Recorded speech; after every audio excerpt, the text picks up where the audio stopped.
Welcome. I'm going to do a quick webinar to talk about dogs at work. We're seeing more and more offices becoming dog friendly. We're seeing more people wanting to bring their dogs to work. So I'm going to go through some tips to make sure that it's successful and stress-free for both you and your dog. June 24th is Take Your Dog to Work Day. This is a day where people are encouraged to bring their dogs with them.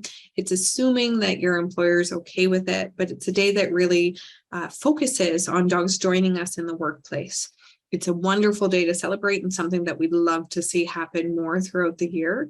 And we're starting to see that. We've spoken about that. We've seen more dog-friendly offices. We're seeing cities becoming more dog-friendly. People are really loving this connection on something that was previously thought to be something that could be potentially dangerous, distracting, or cause a lot of upset with employees. And for employers, there was a concern that people would be playing with dogs all day and not actually doing their work. However, we've seen with this increase of dog-friendly offices, we're seeing the opposite of that. So people are really starting to understand those benefits, the joy of being able to bring your dog with you. I think too, as we're starting to see dogs are becoming more part of the family, we're seeing that people are working within the household. There's not as many people home with the dogs during the day. So this is a really great option for people so that they can do their work and not have to leave their dog home for long hours.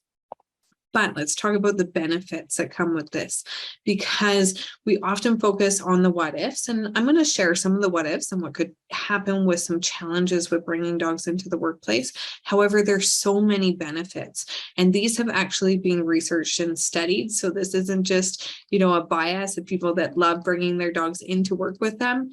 There's things like reducing stress. We know that dogs are wonderful for this. If you love dogs, if you like being around them, you know that spending time with your dog ultimately reduces your stress. We see an increase in happiness and morale in the workforce. Places that love dogs and include dogs in their day-to-day activities, even if it is just once a week. Some offices, it may just be certain days of the week, certain days of the month. Hopefully it's beyond Take Your Dogs to Work Day, but it's a great time, if it's something that your office hasn't done, to trial it on these days. It's a great way to approach people, your bosses, your employer, and talk about the benefits, because it really does increase the morale with team to have some dogs around the office. It improves engagement and retention as well. So employees that get to bring their dogs with them, they feel more valued with their job. They appreciate being able to bring their dogs. You see that there's more engagement because they value that benefit. And in turn, you'll see a lower retention because people really do enjoy being able to bring their dogs with them. There's a whole lot of other benefits that come with this. Just as people are happier and morale boosts, you're going to see a lot of these things just naturally improve. We know that dogs also lower blood pressure and heart rate. This has been proven again through studies. So as you're spending time with dogs, petting them, snuggling them, showing them affection, engaging with them, all of this lowers blood pressure and heart rate, which is good for everyone.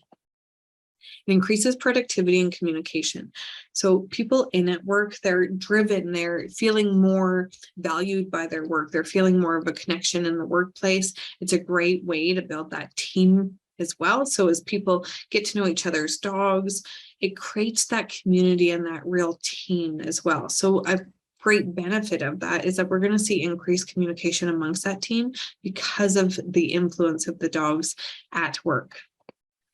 It's great for that team building, like I said. So you see that as team gets to engage with each other, as they get to know each other's dogs, it really, really does help it build that bond.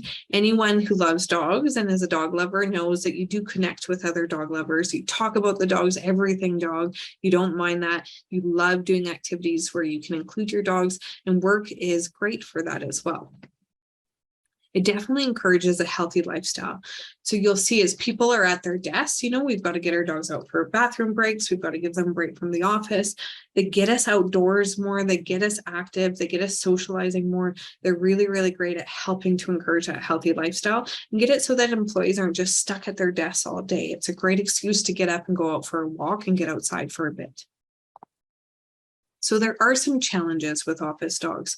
This is what many employers are worried about, and even dog owners are worried about their dogs coming in and having something like this happen. So there's barking is a big concern. So dogs that bark, there could be so many reasons for it. It could be boredom, it could be alert barking, it could be fear barking, it could just be excitement. There's lots of different things, and not just barking. You could have a dog that howls or whines. Perhaps if you leave them in the office alone, they get upset by that if they hear different noises.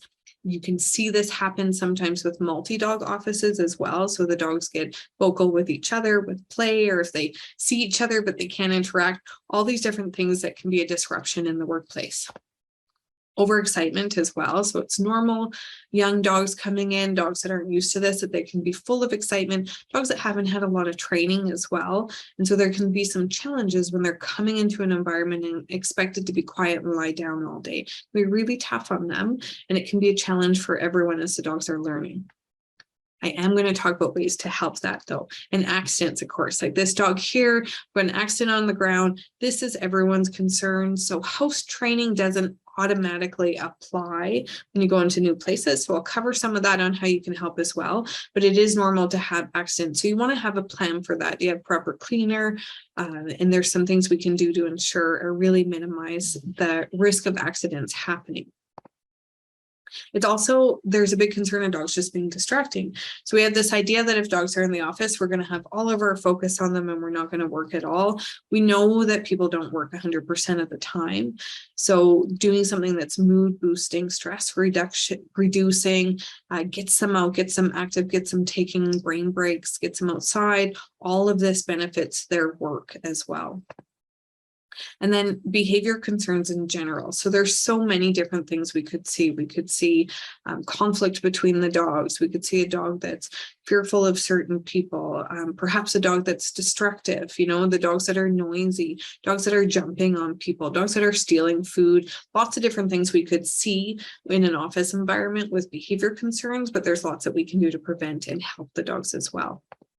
We want to talk about what to do if you are having challenges in the office. It's normal that it's not going to be perfect right off the bat, and you're going to go through some difficulties. This is new to your dog. This is maybe new to you. There's lots of activity. Each day is going to be different. There's going to be new things that are going to present themselves.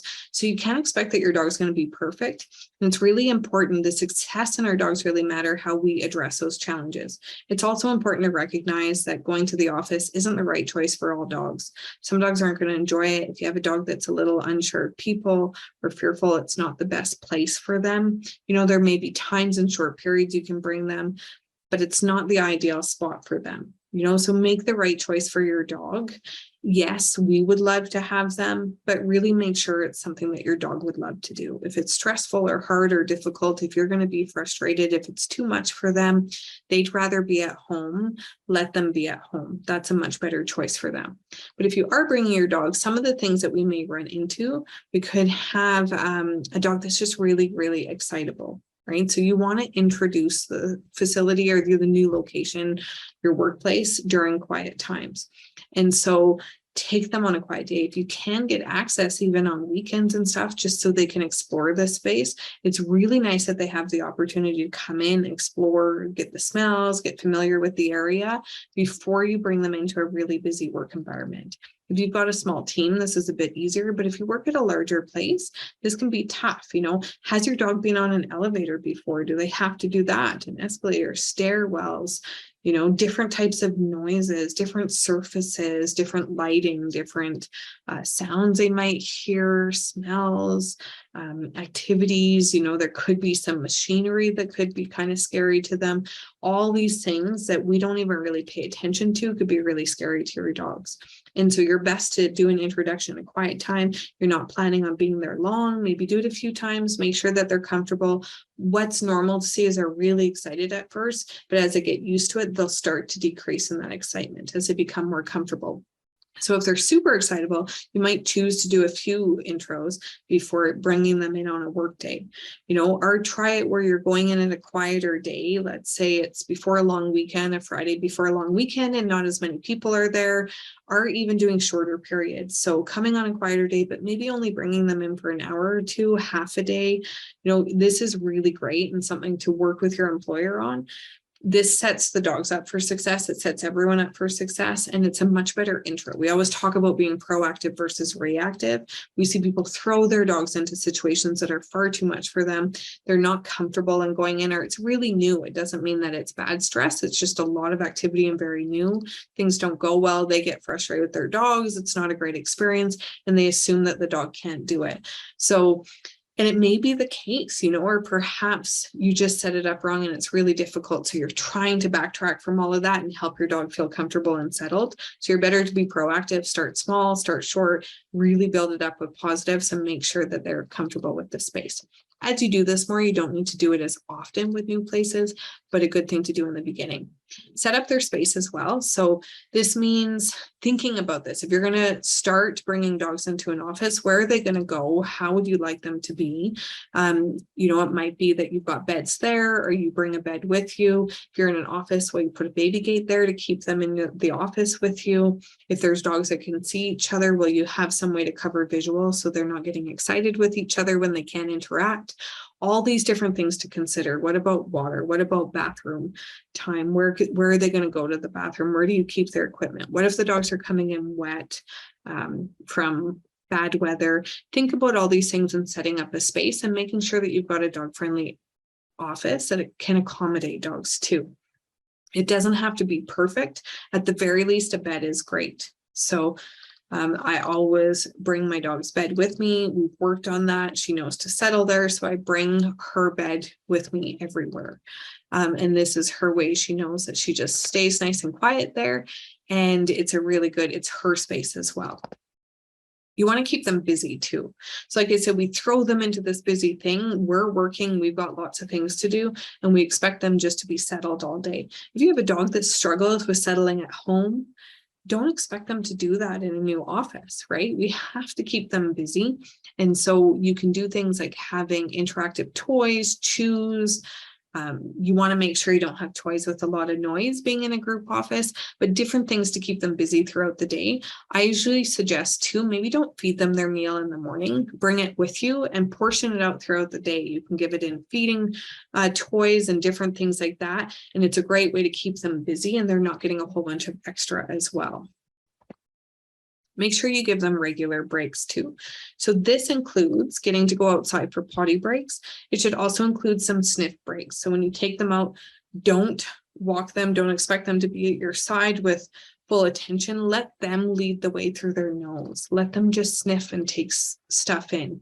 If it's really busy out by your office space, maybe try and find a quieter space, a green space.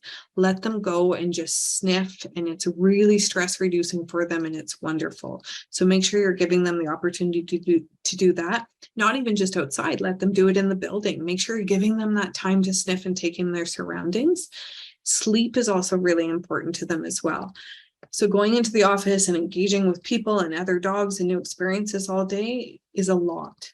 Dogs need their sleep. So make sure that you're letting them sleep, reward them, encourage them to settle, make sure that, they understand to relax and just sleep. It's a really good sign if dogs can sleep nicely at the office. So you can be working away and your dog is just sleeping nicely, and they don't always need to be entertained or be part of the activity that's going on. You want to make sure you give them time to adjust. So as I mentioned, it's normal for them to be excitable when they first come in. So make sure that you're giving them time, doing that slow intro, letting them take in their surroundings. Realize that it's not going to be perfect right off the bat. I see so many people that give up because their dog's a little bit too excited, but they maybe just haven't set it up well for them. This includes anything you're going to do with your dog. You want to take them to a patio, dog-friendly stores, travel with them. You have to expose them to this stuff. Train them, make sure they're comfortable, pair it with positives, reward all that behavior you want to see more of, and they will start to settle, but you have to give them the opportunity to adjust to these new situations. You want to make sure they're always supervised as well. So if your dog can't be at home behind a gate, well, you're in the house doing things without getting excitable, vocalizing, trying to get out, you can't expect them to be alone at the office. It's going to be much harder there. And so these are skills that you can work on at home. You can do your alone training. We've got tons of information on that. If you're a member, you can go into your membership online, look at behavior concerns, it's common behavior concerns, you go in there and there's a loan training in there, and that will give you a really good video on how to help your dog understand that being alone is a good thing, and so that they can settle. So really good. Things to consider in the office are what happens if people need to go to the bathroom, if they're going into a meeting, various things. You want to consider that on days that you're bringing your dog in as well. Is it the right day for them? Do you have lots of things going on that maybe they can't participate in? Then maybe that's a day that they should stay home. Maybe you have coworkers that can just watch them while you do these things, but these are things to think about, and then actually work on teaching your dog and train them for it versus just waiting until you need them to do it and hoping it goes okay. A lot of dogs adjust to this really quickly, but again, if they can't do it at home, don't expect it in the office. Work on some of these skills at home and then build it on the days that you can bring them in. And then teaching a solid place. So I've spoken a bit about this, about bringing a bed with you. I do this with my dog. Place is one of my favorite skills I have with her. And I just do tons of it where regardless of what's going on, she lies down in her bed. I've done everything, like even working with the squirrels out in front of the house. So now we can sit, she lies on the bed. Squirrels can be in the yard doing their things, and she's settled really nicely there. She's not with them all the time. So it really shows that context. She's learned just to chill out in her place. We can take it to restaurants, tuck it under a table if it's busy, and she'll stay under there. We bring it with us everywhere we go with her because it's a great way. It targets, she knows exactly what to do on it. We can redirect her to it if she gets excited. It's a highly rewarding place for her. And then if we've got things and maybe we're going to be somewhere longer and she might get bored, we're bringing her things to do as well. But teaching that solid place is really important. So I'm going to show you a video now on place. This is how you can teach it. This is just the intro stuff we'll cover, and then I'll talk a little bit about what you can do to really proof it up. Introducing place. Say go to your place and then toss a treat onto your dog's place. This can be a bed or a blanket. Once all four paws are on their place, immediately say yes and reward. Start to always ask your dog to lie down when you tell them to go to their place. To remove the lure, face away from your dog's place with your dog in front of you. Say go to your place and turn to look at their place. Your dog should follow your gaze, and when all four paws are on their place, immediately say yes and reward. Release your dog before they leave their place. Begin to increase your distance away from the place when you cue your dog. Slowly build up the time that your dog stays on their place. Vary the time spent on their place. Sometimes longer, sometimes shorter. Start out with just a couple of seconds and work up to 5 minutes. Intermittently reward them through praise and offering food for staying on their place. Remember to ask your dog to lie down when they're on their place. This will become automatic. Always release your dog before they leave their place. Tips for success. Work in multiple locations. If you always practice place in one location, your dog will think it's the location of the place versus the place, the bed, or the blanket itself. Okay, so you can see a really great skill to have that you just have to work on moving it around. So it's easy to get them targeting to it. Make sure you pair that they're lying down. They should stay on it until you release them. Especially in the beginning, you're just trying to get them to understand that duration, and you want them pairing that with really positive things. So I use stuffed Kongs and chews and treats and heavily reward the dog for being on there, but I'm also making sure that it's nice, calm, settled behavior. So I want them lying down. They can do these things. We're keeping it relatively relaxed. And then if they just target to it on their own and go to it, if they're sleeping on it, I'm acknowledging it and making sure they understand it's a really positive, safe place to be.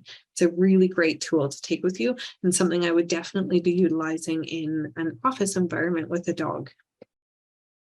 So ultimately, your job is to set them up for success. Yes, it's take your dog to work day, but if your dog's not ready for it, let's just set a goal so that we can do it next year. It's a really great thing for offices. We want more places to be dog friendly, but we've got to also think about the dogs. Too often, we put these really high expectations on our dogs and just expect them to go into situations that aren't normal for them and maybe highly stimulating. And then if it doesn't go well, we blame the dogs. So let's think about ways we can set the office up for success. We give them some of those base skills to make sure that they're comfortable. We actually spend the time with that slow introduction and pairing it with positives, and you can have a wonderful working environment where dogs can be included. If you have any questions, feel free to email us at training@dogmatraining.com. We have a great membership where you can come on, get access to quality dog training 24/7 at your fingertips. Got a great app for it, so it's right through the phone, and we cover everything. You've got webinars like this. We go through all obedience skills. We've got full lessons on there. We've got seasonal stuff, and we drop weekly tips and resources and videos every Tuesday. So if you have any questions, you can look down below too. We've got links to our membership, or email us if you have questions. Thank you.